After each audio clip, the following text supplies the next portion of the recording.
The Picture in the House by H.P. Lovecraft. Searchers after horror haunt strange, far places. For them are the catacombs of Ptolemais and the carven mausolea of the nightmare countries. They climb to the moonlit towers of ruined Rhine castles and falter down black cobwebbed steps beneath the scattered stones of forgotten cities in Asia. The haunted wood and the desolate mountain are their shrines, and they linger around the sinister monoliths on uninhabited islands. But the true epicure in the terrible, to whom a new thrill of unutterable ghastliness is the chief end and justification of existence, esteems most of all the ancient, lonely farmhouses of backwoods New England. For there the dark elements of strength, solitude, grotesqueness, and ignorance combine to form the perfection of the hideous. Most horrible of all sights are the little, unpainted wooden houses remote from traveled ways, usually squatted upon some damp, grassy slope or leaning against some gigantic outcropping of rock. 200 years and more they have leaned or squatted there, while the vines have crawled and the trees have swelled and spread. They are almost hidden now in lawless luxuriances of green and guardian shrouds of shadow, but the small pane windows still stare shockingly, as if blinking through a lethal stupor which wards off madness by dulling the memory of unutterable things. In such houses have dwelt generations of strange people, whose like the world has never seen, seized with a gloomy and fanatical belief which exiled them from their kind. Their ancestors sought the wilderness for freedom. There the scions of a conquering race indeed flourished free from the restrictions of their fellows, but cowered in an appalling slavery to the dismal phantasms of their own minds. Divorced from the enlightenment of civilization, the strength of these Puritans turned into singular channels, and in their isolation, morbid self-repression and struggle for life with relentless nature, there came to them dark, furtive traits from the prehistoric depths of their cold northern heritage. By necessity practical and by philosophy stern, these folk were not beautiful in their sins. Erring as all mortals must, they were forced by their rigid code to seek concealment above all else, so that they came to use less and less taste in what they concealed. Only the silent, sleepy, staring houses in the backwoods can tell all that has lain hidden since the early days, and they are not communicative, being loath to shake off the drowsiness which helps them forget. Sometimes one feels that it would be merciful to tear down these houses, for they must often dream. It was to a time-battered edifice of this description that I was driven one afternoon in November 1896 by a rain of such chilling copiousness that any shelter was preferable to exposure. I had been traveling for some time amongst the people of the Miskatonic Valley in quest of certain genealogical data, and from the remote, devious, and problematical nature of my course, had deemed it convenient to employ a bicycle despite the lateness of the season.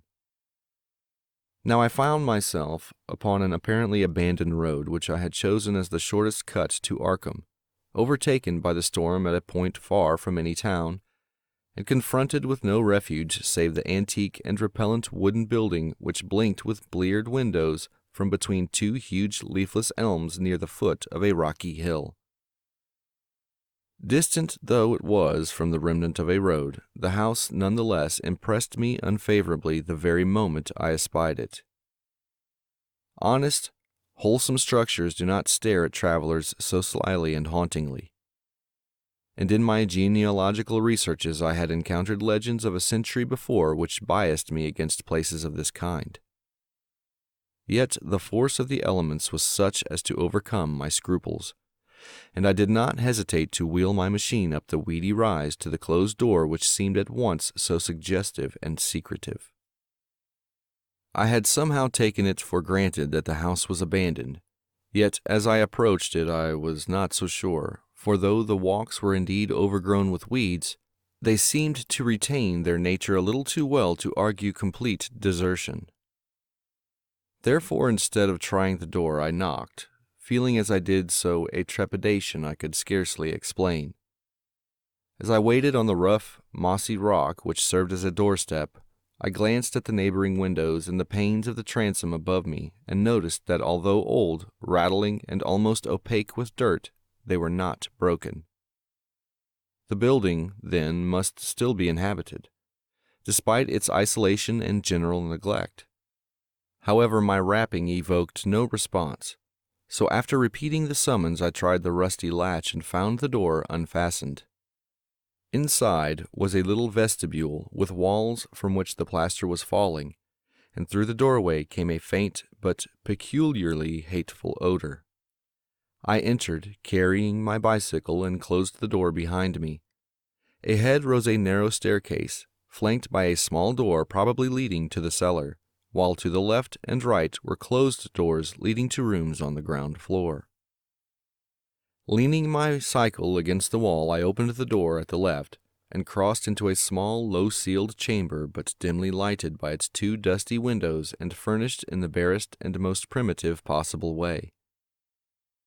It appeared to be a kind of sitting room, for it had a table and several chairs and an immense fireplace above which ticked an antique clock on a mantel. Books and papers were very few, and in the prevailing gloom I could not readily discern the titles. What interested me was the uniform air of archaism as displayed in every visible detail. Most of the houses in this region I had found rich in relics of the past, but here the antiquity was curiously complete, for in all the room I could not discover a single article of definitely post-revolutionary date. Had the furnishings been less humble, the place would have been a collector's paradise. As I surveyed this quaint apartment, I felt an increase in that aversion first excited by the bleak exterior of the house. Just what it was that I feared or loathed, I could by no means define. But something in the whole atmosphere seemed redolent of unhallowed age, of unpleasant crudeness, and of secrets which should be forgotten. I felt disinclined to sit down and wandered about examining the various articles which I had noticed.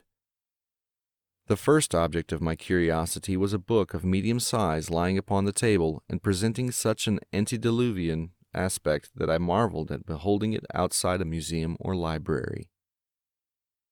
It was bound in leather with metal fittings and was in an excellent state of preservation, being altogether an unusual sort of volume to encounter in an abode so lowly.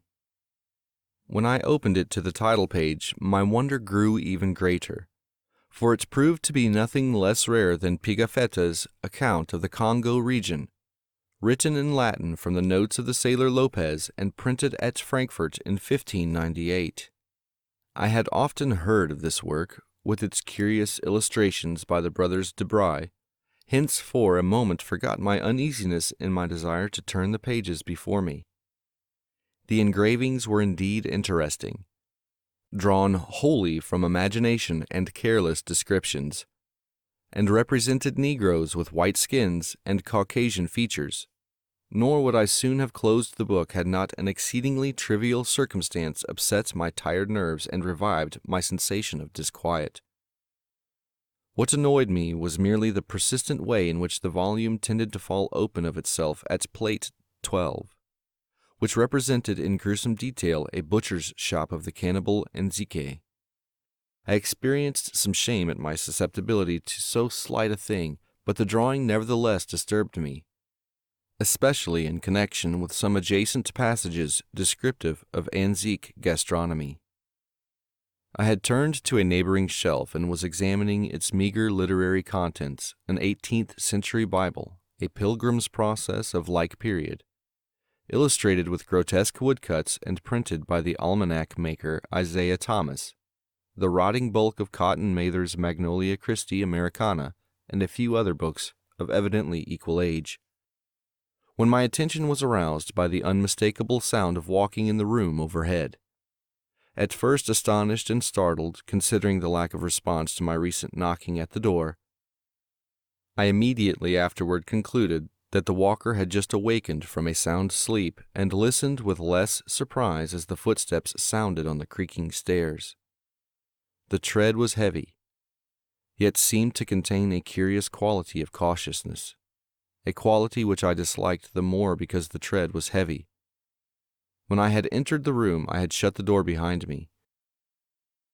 Now, after a moment of silence during which the walker may have been inspecting my bicycle in the hall, I heard a fumbling at the latch and saw the paneled portal swing open again. In the doorway stood a person of such singular appearance that I should have exclaimed aloud but for the restraints of good breeding. Old, white-bearded, and ragged, my host possessed a countenance and physique which inspired equal wonder and respect. His height could not have been less than 6 feet, and despite a general air of age and poverty, he was stout and powerful in proportion. His face, almost hidden by a long beard, which grew high on the cheeks, seemed abnormally ruddy and less wrinkled than one might expect, while over a high forehead fell a shock of white hair little thinned by the years. His blue eyes, though a trifle bloodshot, seemed inexplicably keen and burning.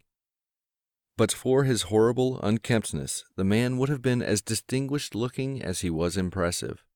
This unkemptness, however, made him offensive despite his face and figure.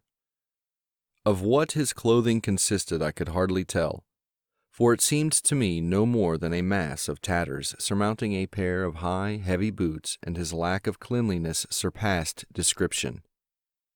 The appearance of this man and the instinctive fear he inspired prepared me for something like enmity, so that I almost shuddered through surprise and a sense of uncanny incongruity when he motioned me to a chair and addressed me in a thin, weak voice full of fawning respect and ingratiating hospitality.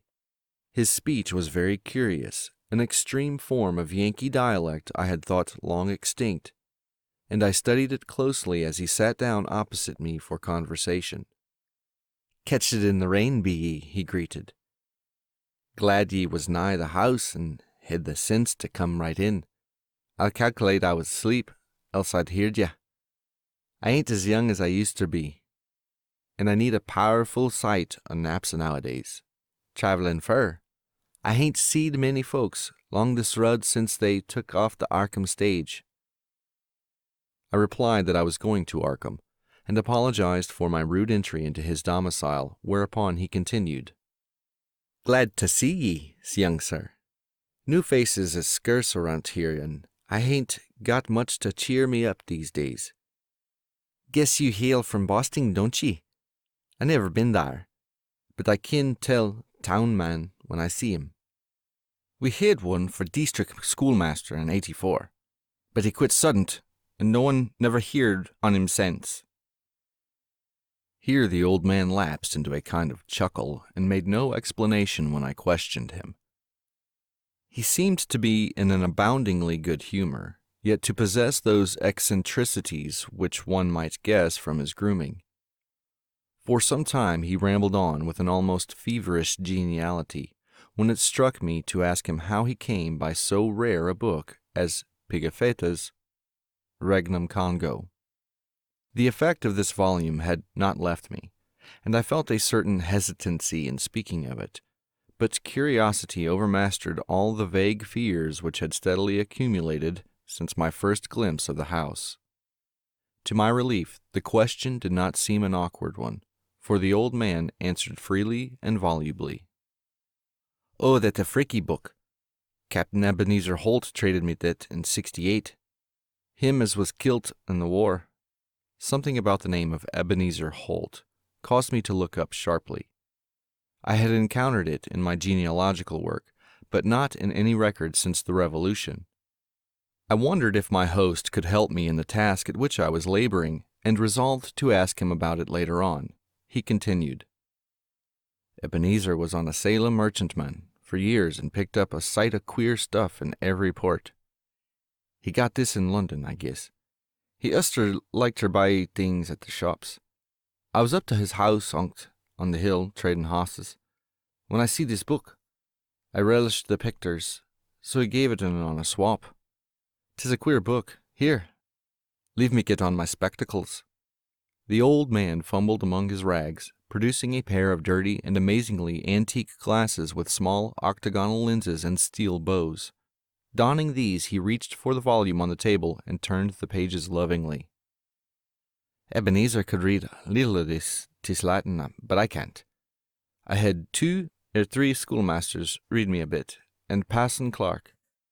Him they say got drowned in the pond. Can you make anything out in it?" I told him that I could, and translated for his benefit a paragraph near the beginning. If I erred, he was not scholar enough to correct me, for he seemed childishly pleased at my English version. His proximity was becoming rather obnoxious, yet I saw no way to escape without offending him. I was amused at the childish fondness of this ignorant old man for the pictures in a book he could not read, and wondered how much better he could read the few books in English which adorned the room. This revelation of simplicity removed much of the ill-defined apprehension I had felt, and I smiled as my host rambled on. "Queer how pictures can set a body thinking. Take this in here near the front. Have you ever seed trees like that, with big leaves a-flopping over and down? And them men, them can't be niggers. They do beat all. Kinder like Injuns, I guess, even ef they be in Afriky. Some of these here critters look like monkeys, or half monkeys and half men, but I never heard of nothing like this un." Here he pointed to a fabulous creature of the artist, which one might describe as a sort of dragon with the head of an alligator. "But now I'll show you the best un, over here nigh the middle." The old man's speech grew a trifle thicker and his eyes assumed a brighter glow, but his fumbling hands, though seemingly clumsier than before, were entirely adequate to their mission. The book fell open, almost of its own accord, and as if from frequent consultation at this place, to the repellent 12th plate shewing a butcher's shop amongst the Anzique cannibals. My sense of restlessness returned, though I did not exhibit it. The especially bizarre thing was that the artist had made his Africans look like white men. The limbs and quarters hanging about the walls of the shop were ghastly, while the butcher with his axe was hideously incongruous. But my host seemed to relish the view as much as I disliked it. "What do ye think of this? Ain't never see the like hereabouts, eh? When I see this, I telled Eb Holt, that's suthin' to stir ye up and make your blood tickle. When I read in Scriptur about slayin', like them Midianites was slew, I kinder think things, but I ain't got no pictur of it. Here a body can see all they is to it. I suppose 'tis sinful, but ain't we all born and livin' in sin? That feller bein' chopped up gives me a tickle every time I look at him. I hev to keep lookin' at him. See whar the butcher cut off his feet. There's his head on that bench, with one arm side of it, and t'other arm's on the ground side of the meat block." As the man mumbled on in his shocking ecstasy, the expression on his hairy, spectacled face became indescribable, but his voice sank rather than mounted. My own sensations can scarcely be recorded. All the terror I had dimly felt before rushed upon me actively and vividly, and I knew that I loathed the ancient and abhorrent creature so near me with an infinite intensity. His madness, or at least his partial perversion, seemed beyond dispute. He was almost whispering now, with a huskiness more terrible than a scream, and I trembled as I listened. "As I says, 'tis queer how pictures sets you thinking. Do ye know, young sir, I'm right sot on this un here. Arter I got the book off Eb, I used to look at it a lot, especially when I'd heard Passon Clark rant on Sundays in his big wig. Onst I tried something funny. Here, young sir, don't get scared. All I done was look at the pictur afore I killed the sheep for market. Killin' sheep was kinder more fun arter lookin' at it." The tone of the old man now sank very low, sometimes becoming so faint that his words were hardly audible. I listened to the rain and to the rattling of the bleared, small-paned windows, and marked a rumbling of approaching thunder quite unusual for the season. Once a terrific flash and peal shook the frail house to its foundations, but the whisperer seemed not to notice. "Killin' sheep was kinder more fun, But do ye know, 'twa'n't quite satisfying. Queer how a craving gets a holt on ye. As ye love the Almighty, young man, don't tell nobody, but I swear ter God, did picter begun to make me hungry for victuals I couldn't raise nor buy. Here, set still. What's ailin' ye? I didn't do nothin'. Only I wondered how 'twould be if I did. They say meat makes blood and flesh and gives ye new life, so I wondered if 'twa'n't make a man live longer and longer, if 'twas more the same. But the whisperer never continued. The interruption was not produced by my fright, nor by the rapidly increasing storm amidst whose fury I was presently to open my eyes on a smoky solitude of blackened ruins. It was produced by a very simple, though somewhat unusual happening. The book lay flat between us, with the picture staring repulsively upward, as the old man whispered the words, "More the same." A tiny spattering impact was heard, and something shewed in the yellowed paper of the upturned volume. I thought of the rain and of a leaky roof, but rain is not red. On the butcher's shop of the Anzique cannibals, a small red splattering glistened picturesquely, lending vividness to the horror of the engraving. The old man saw it, and stopped whispering even before my expression of horror made it necessary, saw it and glanced quickly toward the floor of the room he had left an hour before. I followed his glance, and beheld just above us on the loose plaster of the ancient ceiling a large, irregular spot of wet crimson which seemed to spread even as I viewed it. I did not shriek or move, but merely shut my eyes. A moment later came the titanic thunderbolt of thunderbolts, blasting that accursed house of unutterable secrets and bringing the oblivion which alone saved my mind.